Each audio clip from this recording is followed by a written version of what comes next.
You're training your rotator cuff, you're warming up your shoulder with the traditional banded external rotation exercise like this.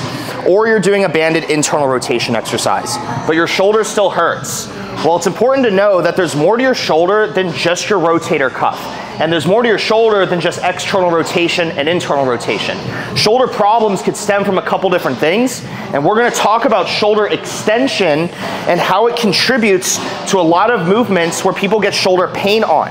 Shoulder extension is the act of our arm going behind ourselves. And that's important when we're doing bench presses, push-ups, dips, anything where you need your arm to travel down and behind the torso.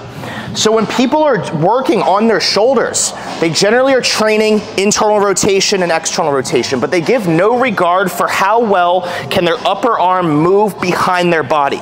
And so we're gonna go over a couple different options to train shoulder extension, which is often a blind spot when people are doing their shoulder mobility warm-ups. So to improve our shoulder extension, how well our arm goes behind our body, we're gonna start with just some passive stretching.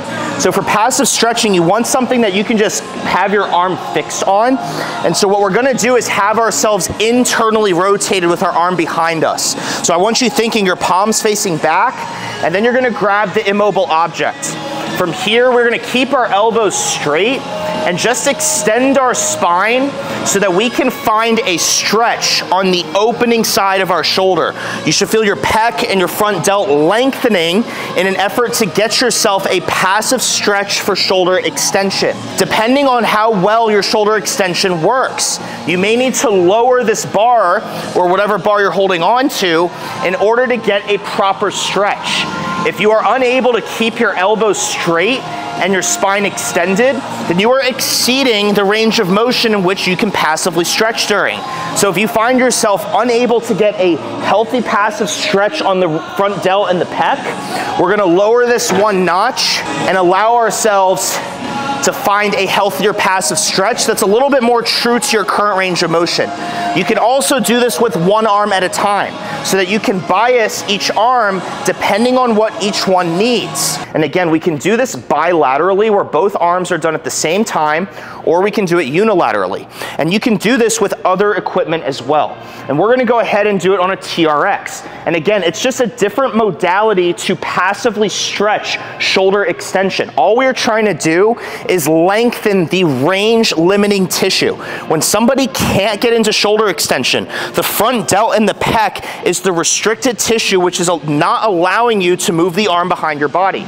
And so we can do that with a immobile bar like we just used, but if you don't have access to that type of piece, you can use a TRX as well. And with the TRX, the principle is still gonna be the same. So from this position, I have my elbows straight, my arms are internally rotated. As I extend my spine and walk forward, I am now feeling the front side of my shoulder lengthening. This is the passive stretch we were looking for. This is the training stimulus. We would hold this for over 2 minutes in an effort to lengthen any range limiting tissue that would restrict ourselves from being able to extend our shoulder. So in addition to passive stretching, we want to be adding active elements, active work being done so that we can reinforce and strengthen the range of motion. One problem we see in the stretching world and within the stretching practice is that people do passive stretching but nothing to strengthen that range of motion. Strength builds trust, trust builds range. So we're gonna strengthen the end range of shoulder extension after passive stretching. And so we can do this on a TRX or any modality like we did previous to this. But for example, a passive range hold here. I'm gonna be doing this unilaterally, one arm at a time so I can focus on my bad shoulder and shoulder extension. After I do the 2-minute passive stretch, all I'm gonna do is maintain my torso's position. I'm gonna start letting go of the handle and maintain that degree of shoulder extension I'm in. I should feel my rear delt and my tricep contracting to hold my arm here. Again, the point of that drill is to get deeper into shoulder extension. All I'm able to do is extend my shoulder about this far actively on my own. But what I'm gonna do is grab the TRX handle, keep my elbows straight, keep my shoulder internally rotated. I'm gonna walk forward until there is no slack in the TRX strap. And then from here, I'm gonna try to pull my arm back further, creating slack within the TRX. I'm gonna contract my tricep and rear delt, and then I'm gonna let go. And I feel my arm beginning to fall, and I'm trying to fight that tendency as much as I can. And then I'm gonna repeat the rep. And so again, we did passive stretching to establish passive range. And now what we're gonna do is add active elements, passive range holds. Again, there's more we could do here. We could do pails and rails, eccentric loading. This is just one drill, one tool in our toolbox. So again, from this position, you notice I can't get my arm this far on my own. This is as far as I can get without the passive assist. But as soon as I grab the TRX handle, I get rid of the slack, my arm can go considerably higher than it could without the assist. And then from here, I'm gonna drive my arm backwards. I'm trying to create slack in the TRX, but I'm maintaining a straight elbow and internal rotation of the shoulder. And then from here, I'm letting go, and I'm contracting tricep and rear delt, and I'm doing my best to maintain that end range of motion. We're gonna hold it for 5 or 10 seconds, and then relax. And so again, the passive range hold is to bridge the gap between passive range of motion and active range of motion, and doing it on a TRX is just one modality you can do to strengthen and expand the end range of motion to improve shoulder extension. And internal rotation is not the only thing that can be trained in extension. We can also train external rotation of the shoulder. So the principles are still gonna be the same. We're using the same setup, the same modality to train a different orientation of our arm. Internal rotation, external rotation. And so again, we're training the shoulder's rotational component in extension in order to improve shoulder extension. And so while I'm externally rotated, so my palm is facing me, I am gonna walk forward. And we can do a passive stretch here as well, where I am now getting front delt, pec, and bicep lengthening. My elbow's straight, my spine's extended. I can do the passive stretch for 2 minutes here as well. And then I'm gonna do the passive range hold, where I try to create slack in the TRX. I try not to move my torso and let go. And the entire time I'm trying to contract my rear delt and tricep, all posterior shoulder tissue, to maintain the position I'm in. And then I'm gonna reset. And again, all I can do is extend my shoulder about this far when I'm externally rotated. The TRX is what's allowing me to access deeper range of motion than I could otherwise. So the passive assist is allowing us to bridge that gap. And so again, I go ahead and get myself externally rotated in extension. I begin walking myself out until I get to the end range. I'm extending my spine, and I'm playing around with my torso position to be able to find the most length. After I find length, I'm gonna drive my arm backwards. I'm gonna try to find rear delt, tricep, maybe some traps, and then I'm gonna let go. And again, that is as far as I can hold when I'm doing the passive range hold. I don't want to see surrounding joints compensating. So I don't want to see the neck going forward. I don't want to see the spine collapsing in an effort to compensate. And so again, active extension for internal rotation is about here. Active extension for external rotation is about there. I am using a TRX or some type of immobile object. You could do it anywhere. You could even use these rings and get yourself into a passive stretch. But for the TRX specifically, again, I can internally rotate, find passive range. I can externally rotate, find passive range. After holding the stretch, you try holding that position, letting go of the TRX, maintain that end range of motion, and do that for repetitions. And then over time, you're gonna be able to bridge that gap between active and passive range of motion to have better functioning shoulder extension that will carry over to bench presses, push-ups, and dips. For shoulder extension, we did passive stretching, and we did some passive range holds to bridge the gap between passive and active range of motion. Another thing we can do are pails and rails, progressive and regressive angular isometric loading, to most closely mimic the position of a push-up or bench press. So what we're gonna be doing is getting ourselves into this position passively, and then we're gonna do isometric contractions at the end range of motion in an effort to break open the shoulder capsule in this specific position.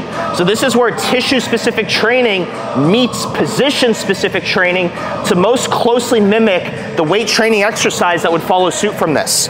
So for this setup, we're gonna have ourselves with our forehead on the floor, and the yoga blocks are like this. From this position, I feel my chest and front delts lengthening. They are passively stretching. From here, I'm gonna hold this passive stretch for as long as I want, but we generally do it 1 to 2 minutes. From here, we are gonna begin our isometric contraction. For the pale, where we're contracting lengthened tissue, I am gonna start driving my hands into the blocks as if I am trying to do a push-up, but I am not allowing myself to. I am driving my arms into the blocks to create an isometric contraction. So while I'm in this position, I am pushing into the block and I'm feeling my chest and front delt contracting in the lengthened position. I'm trying to create tension without moving while I'm at the end range of motion. And so from this position, I am gonna keep pushing down. I have the freedom to flare and tuck my elbows to change the orientation in which I'm contracting at. We would generally hold this for 60 seconds, 45 seconds of moderate intensity, followed by 15 seconds of max effort. And then we would relax and do the reverse. When we do the reverse, that's the rail, the shortening contraction. From here, I am gonna drive my elbows up and try to pick my hands up off the blocks. I should feel my traps, my rear delts, anything on the backside of my shoulder contracting as I try to take weight off of my hands. So what I'm ultimately trying to do is drive my elbows back further into shoulder extension and contracting all this posterior tissue to get deeper into that range of motion. And so again, as I do that, I'm not able to move. That's because I am at the end range of motion. We would generally hold this for 30 seconds at max effort. So again, ultimately all that we're doing is we're putting ourselves into the position that gives people the most trouble when they're bench pressing. So they go ahead and can't lengthen the front delt and pec, and that's their range limiting tissue. So we put ourselves in a passive stretch. If 2 blocks was too much for you, just do it on 1 block, find a shorter yoga block, progress from there. After we found the passive stretch, we contracted. We did an isometric contraction in the stretched position. And then we did an isometric contraction to get deeper into that range of motion to contract all posterior shoulder tissue, the traps and the rear delts. The objective of the rail, when you drive your arm backwards, is not to get your hand to clear the block. The objective is to feel the tissue in the back of the shoulder that's responsible for extending the shoulder contracting. This is tissue training, not movement training. So you could see when I was railing and driving my hands off the block, my hands never actually cleared the block. But the entire time I'm feeling that posterior tissue maximally contracting to drive the arm further behind me. That was the training stimulus. If you're only focused on your hand leaving the block, you lost sight of the goal. If your hand came off the block, then you were not at your end range of motion, and you ultimately defeated the purpose of your pails and rails, because pails and rails are used to break open joint capsule space to increase active range of motion. So again, this is tissue-specific training blended with positional-specific training so that we can most closely mimic a bench press. So for shoulder extension, our arm moving behind us, we spent some time passive stretching, doing passive range holds with the TRX. And then we went into pails and rails to do isometric contractions at the end range of motion with the elbow bent to do positional specific isometrics to prep us for the bench press. One thing we don't really see people doing is loading shoulder extension. When people are working their shoulders, we often see front raises done like this and like this. We often see lateral raises. But one thing we never see is people loading shoulder extension. So we're gonna do that in an effort to strengthen the mid and end range of motion. And this can be done on a cable. It can be done with the arms bent when you're rowing. We're gonna do it prone with dumbbells. And so for this drill, all we're gonna do is prone on the bench to keep our spine fixed. You could do this externally rotated or internally rotated. And from here, all we are gonna do is drive our arms back until we feel the tricep and rear delt fully contracting to maintain this position.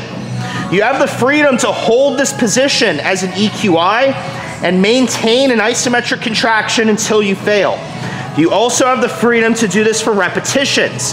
It doesn't really matter at the end of the day. All you're trying to do is stimulate the tissue and train this specific position of the shoulder and the tissue associated with it. And again, we could do this with external rotation where the palm's facing myself, and we could do it for reps or an EQI. When I do this in shoulder extension, it feels noticeably different when I internally rotate versus when I externally rotate.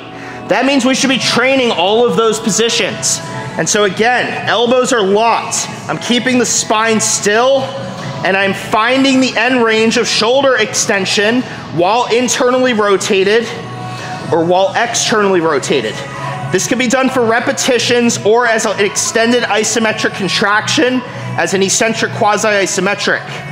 And so again, all we are doing is loading a different orientation of the shoulder. We see people doing front delt raises. We see people doing side delt raises. We see people doing rear delt flies for shoulder abduction, but we don't see people training shoulder extension.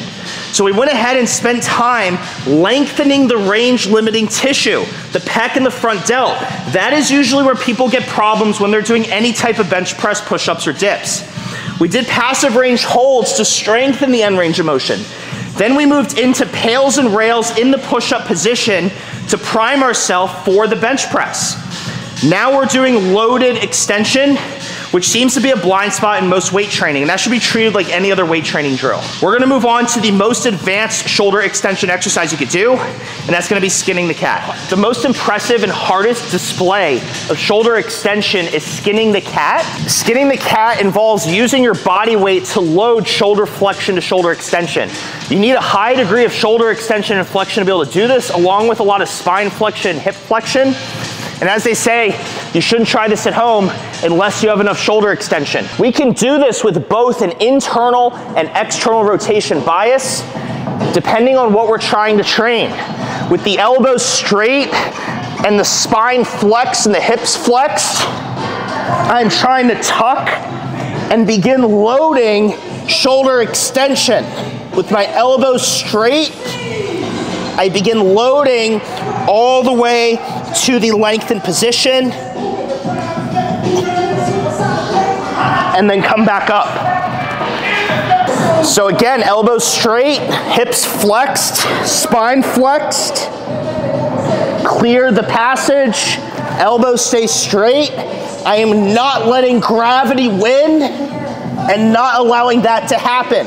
I am trying to control the eccentric all the way until I feel my chest and front delt stretching, and then bring it all the way back around. Just like everything else we do, we can change the orientation to add specificity. We did internal rotation as an overhand hang. Now we're gonna be doing external rotation. Think like an underhand pull down. And this is what's gonna lead us into being able to do back levers, front levers, other calisthenic movements that are done in hanging positions. The principles are the same. Elbows straight, hips flexed, spine flexed. Once we get into this position, we begin loading into shoulder extension all the way to the end range. And then from here, contract back out. Again, I am not allowing myself just to dump.